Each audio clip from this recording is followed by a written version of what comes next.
তবে আমার জানা মতে যে কৃষিটা আমাদের বাংলাদেশে থাকবে কিনা, মানে এটা নিয়ে আমার সন্দেহ হয়। কেন জানেন?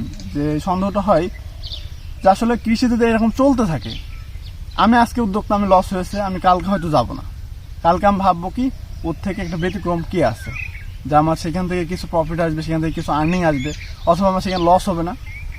তখন কিন্তু আমি অন্য সেক্টরটাকে আমি প্রাধান্য দেবো, তখন কিন্তু কৃষি সেক্টরটা আমি এড়িয়ে চলবো। আসসালামু আলাইকুম ওয়া রাহমাতুল্লাহি ওয়া বারাকাতুহু।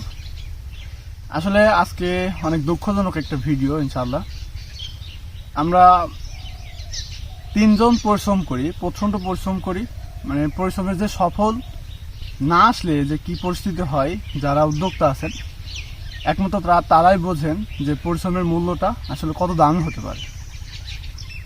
সো আমরা আগস্ট মাসে টমেটো করছিলাম, মানে এটা আসলে অনেক দুঃখজনক। টাকা কিন্তু খুব বেশি না, টাকা হয়তো বা 25 থেকে 30 হাজার টাকা আমাদের লোকসান হয়েছে।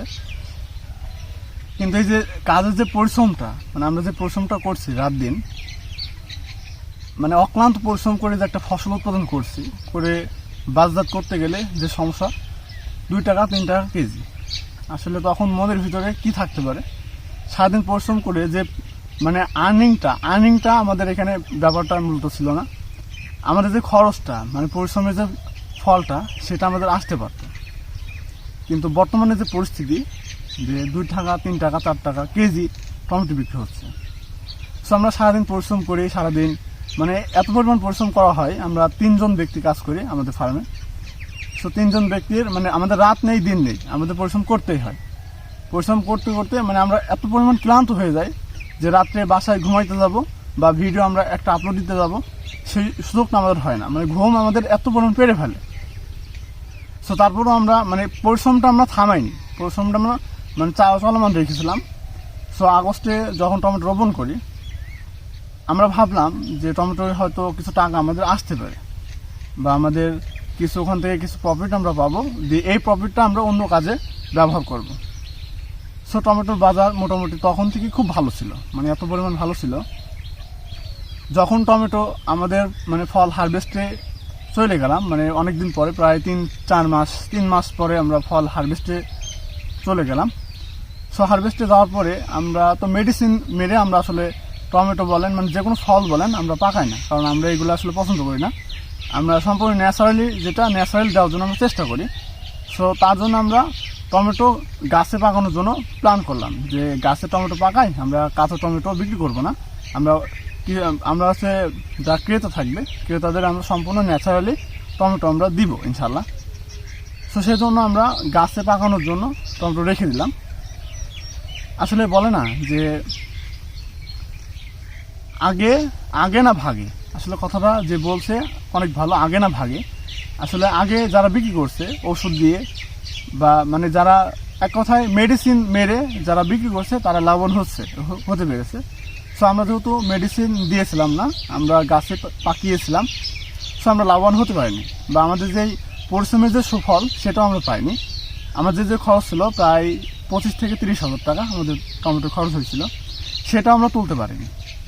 আমরা টমেটো নিয়ে যাইতাম, যে আমরা যে 2 জন মানে 3 জন ছিলাম, 3 জন টমেটো সারাদিন হারভেস্ট করতাম।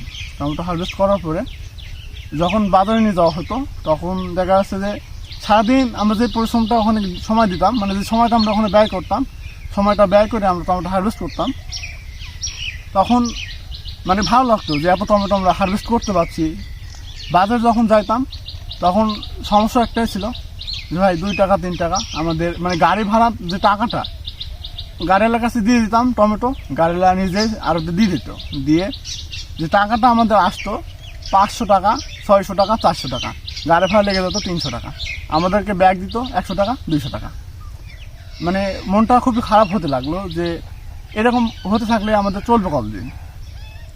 সো গ্রামের মানুষ একজন এক এক রকম কথা বলতে লাগলো, মানে আমাদেরকে ইনসাল্ট করতে লাগলো, যে অপমানগ্রস্ত করতে লাগলো আমাদের, যে আমরা পড়ালেখা করছি, পড়ালেখা করে যে এখানে আমরা এসে এটা করছি, যে এখান থেকে আমাদের কোনো প্রফিট নাই, এখানে আরও লোকসান হচ্ছে, মানে বিভিন্ন মানুষ বিভিন্ন ধরনের কথাবার্তা বলতে লাগলো। আসলে গ্রামের মানুষ বোঝেনি তো কি কথা বলতে পারে। সো যারা উদ্যোক্তা আছি তারা অবশ্যই বুঝবেন বিষয়টা, যে একজন উদ্যোক্তার যে লসটা বড় বিষয় না, বিষয়টা হচ্ছে যে পরিশ্রমটা আমরা যে সময়টা সেখানে ব্যয় করছি সেটা আমাদের কাছে অনেক মূল্যবান, মানে এতটা মূল্যবান, তারপর আমরা সেটা ন্যাচারালভাবে তৈরি করছি। আমাদের দুঃখ এখানে যে আমরা ন্যাচারালি তৈরি করলাম, যে ন্যাচারালি যে ন্যায্য মূল্যটা সেটা আমরা পেলাম না। তো যাই হোক, এটা আমাদের কোনো আফসোস নেই, মানে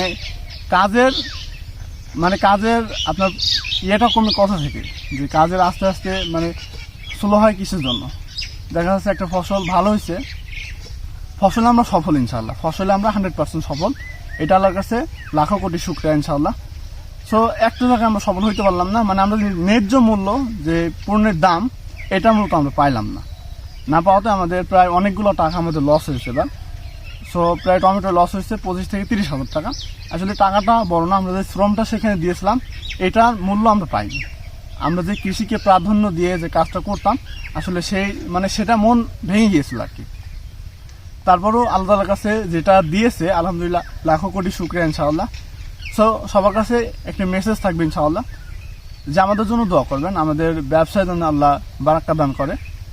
সো মেসেজটা সবাই ইনশাআল্লাহ পৌঁছায় দেবেন মানুষের কাছে, আমাদের মেসেজটা ইনশাআল্লাহ।